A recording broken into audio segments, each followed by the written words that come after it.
Hello, in this video I'm going to show you how to translate a page in Google Chrome.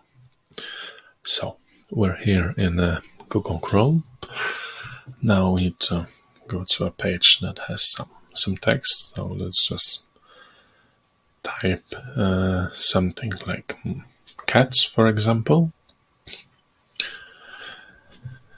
And right now the entire page is in English. To translate a page, you need to right-click in the empty space and choose Translate to English.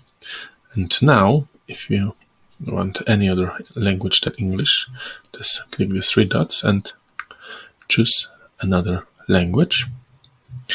So when you open this list, the big list of languages appears. Now you got to just choose the one you want. Let's go with French and click Translate. Now, as you can see, everything was translated into French.